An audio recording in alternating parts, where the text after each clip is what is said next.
नमस्कार, मी आरती आणि आपण पाहताय आवाज इंडिया मराठी शोध सत्याचा. चला तर मग एक नजर टाकूयात सध्याच्या टॉप 20 न्यूजवर.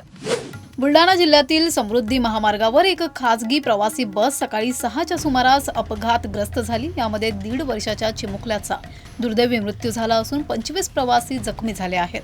जखमींमध्ये 6 गंभीर आहेत. अपघात चालक आणि वाहक मोबाईलवर रील बनवत असताना झाला असल्याचे प्रवाशांकडून सांगण्यात आलं आहे. अपघात मेहकर टोल नाक्याजवळ झाला आणि जखमींना तात्काळ मेहकर ग्रामीण रुग्णालयात हलवण्यात आलं. मात्र एका तासात डॉक्टर न आल्याने जखमींच्या नातेवाईकांनी रुग्णालयात आक्रोश केला. जखमींवर उपचार सुरू असून काही गंभीर रुग्णांना खासगी रुग्णालयात दाखल करण्यात आलं आहे. पंतप्रधान नरेंद्र मोदी यांनी महिला आरक्षण विधेयकावर भाष्य करत विरोधकांवर टीका केली. त्यांनी सांगितले की महिला सक्षमीकरणाला विरोध करणारे पक्ष देशाच्या प्रगतीस अडथळा ठरतात. विशेषतः काँग्रेस, टीएमसी, डीएमके आणि समाजवादी पक्षांवर आरोप करत त्यांनी स्पष्ट केले की विधेयक पारित न होऊ शकले तरी महिलांच्या हक्कांसाठी लढा थांबणार नाही. पंतप्रधान नरेंद्र मोदी यांनी महिला आरक्षण विधेयकावरून काँग्रेसवर तीव्र हल्ला चढवला आहे. त्यांनी म्हटलंय की विरोधी पक्षांनी या मुद्द्याला राजकीय द्वेषाची बळी बनवली आहे.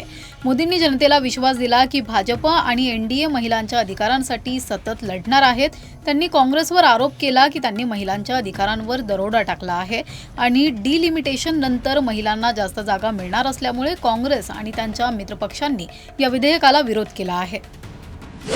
पंतप्रधान नरेंद्र मोदींनी काँग्रेसवर केलेल्या टीकेवर काँग्रेस नेते नाना पटोले यांनी मोदींवर टीका केली आहे. पटोले म्हणाले की मोदींना काँग्रेसची एवढी भीती का वाटते. तसेच मोदींच्या भाषणांमध्ये काँग्रेसचे नाव 150 पेक्षा अधिक वेळा घेतले आहे असं सांगितलंय. पटोले यांनी आणखी म्हटलंय की पंतप्रधान मोदी वारंवार खोटं बोलत असल्याने जनतेचा विश्वास त्यांनी गमावलाय. 2023 मध्ये महिला आरक्षण बिल पारित झाल्यानंतर मोदींनी 2024 मध्ये जनगणना करण्याचं वचन दिलं होतं, पण 2026 उजाडल्यानंतरही ते पूर्ण झालं नाही अशी टिप्पणी नाना पटोले यांनी केली आहे. महाराष्ट्रातील डेटा सेंटर क्षेत्राला गती देण्यासाठी मुख्यमंत्री देवेंद्र फडणवीस यांनी महत्त्वाचे निर्देश दिले आहेत.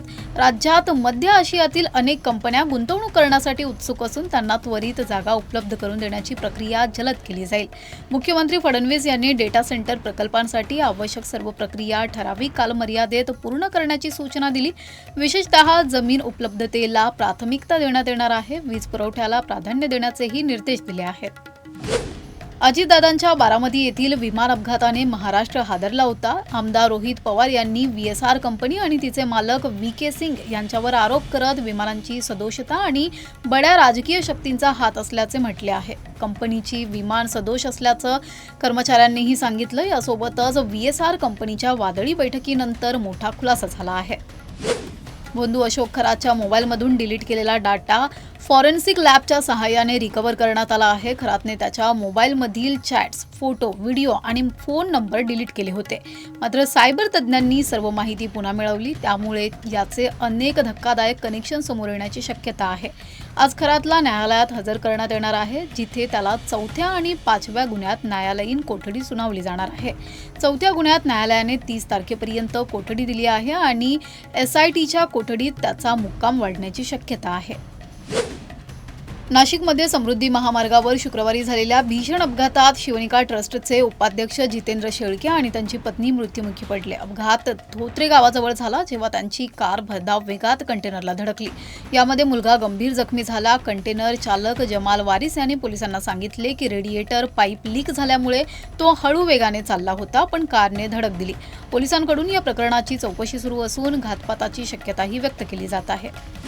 अचलपूर आणि परतवाडा शहरांतल्या लैंगिक शोषण आणि अश्लील व्हिडिओ प्रकरणाने ताजं वळण घेतलं आहे. मुख्य आरोपी आयान अहमदवर गुन्हा दाखल झाल्यानंतर त्याच्या सोशल मीडिया फॉलोअर्समध्ये मोठी वाढ झाली आहे. आयानच्या इंस्टाग्राम फॉलोअर्समध्ये 6 दिवसांत 18,000 वरून 22,000 पर्यंत वाढ झाली आहे.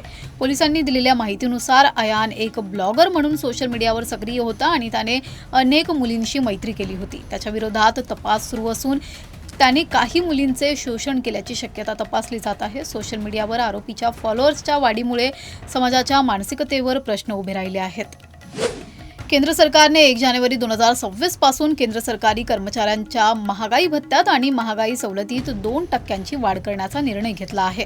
यामुळे सरकारच्या वार्षिक खर्चात 6,791 कोटींची वाढ होईल. ऑक्टोबर 2025 मध्ये महागाई भत्ता 55% वरून 58% पर्यंत वाढवला होता. या निर्णयाचा फायदा अंदाजे 50.5 लाख कर्मचाऱ्यांना आणि 68.3 लाख निवृत्ती वेतनधारकांना होईल. महागाई भत्ता हा सरकारी कर्मचाऱ्यांच्या जीवनमानाचे संरक्षण करण्यासाठी दिला जातो. राज्यात वाढत्या उष्णतेच्या पार्श्वभूमीवर हवामान विभागाने 20 ते 22 एप्रिल दरम्यान पश्चिम महाराष्ट्र, खानदेश, मराठवाडा आणि विदर्भातील काही भागांमध्ये अवकाळी पावसाचा इशारा दिला आहे. दुपारनंतर ढगाळ वातावरण तयार होऊन मेघगर्जनेसह वादळी पावसाची शक्यता वर्तविण्यात आली आहे. विजांचा कडकडाट, जोरदार वारे आणि गारपीट होण्याची शक्यता आहे. 19 एप्रिल रोजी घाट परिसर, उत्तर खानदेश आणि दक्षिण मराठवाड्यात पावसाची सुरुवात होऊ शकते. 20 आणि 21 एप्रिलला पावसाचा प्रभाव वाढून पुणे विभाग, छत्रपती संभाजीनगर विभाग आणि अमरावती विभागातही वादळी पावसाची शक्यता आहे. यंदा राज्यावर अल निनोचे संकट आल्याने पाऊस कमी पडण्याची शक्यता आहे. अशा परिस्थितीत उजनी धरणातील पाणी काटकसरीने वापरण्याचे आवाहन पालकमंत्री जयकुमार गोरे यांनी केले आहे. उन्हाळ्यात एकच आवर्तन देण्याचा निर्णय घेतला असून दुसऱ्या आवर्तनाचा विचार पाणी उपलब्धतेनुसार केला जाईल. उजनीच्या मुख्य कालव्यातून सध्या उन्हाळी आवर्तन सुरू करण्यात आले आहे, ज्यामुळे शेतकऱ्यांना पिकाची काळजी कमी होईल. दुसऱ्या बाजूला सोलापूरला दुहेरी पाईपलाईन झाल्यामुळे उजनी धरणातून भीमा नदीद्वारे पाणी सोडणे थांबले होते, ज्यामुळे नदीकाठच्या शेतकऱ्यांना त्रास होत आहे. यासाठी गोरे यांनी आश्वासन दिले आहे की 1-2 दिवसांत भीमा नदीत पाणी सोडले जाईल. मुंबई रेल्वेच्या तिन्ही मार्गावर आज मेगा ब्लॉक घेण्यात आल्याने लोकल सेवेवर मोठा परिणाम झाला आहे. ठाणे आणि डोंबिवली स्थानकांवर प्लॅटफॉर्म विस्तार कामासाठी 10 तासांचा विशेष ब्लॉक सुरू करण्यात आला आहे. याचा सर्वाधिक फटका मध्य रेल्वेच्या प्रवाशांना बसला आहे. कोपर आणि ठाकुर्ली स्थानकांवर गाड्यांना थांबा नसल्यामुळे संतापलेले प्रवासी रेल्वे ट्रॅकवर उतरून प्रवास करताना दिसत आहेत. अंबरनाथहून सीएसएमटीकडे जाणाऱ्या गाड्या 30 ते 35 मिनिटे उशिराने धावत आहेत. इराण आणि अमेरिका यांच्यातील युद्धाच्या पार्श्वभूमीवर होर्मुझ खाडीमध्ये तणाव वाढला आहे. इराणने होर्मुझ खाडी बंद केली, ज्यामुळे जागतिक तेल संकट निर्माण झाले आणि तेलाच्या किमती वाढल्या. अमेरिकेने रशिया आणि इराणवरील तेल निर्बंध हटवले, परंतु होर्मुझ खाडी बंद असल्याने स्थिती बिकट झाली.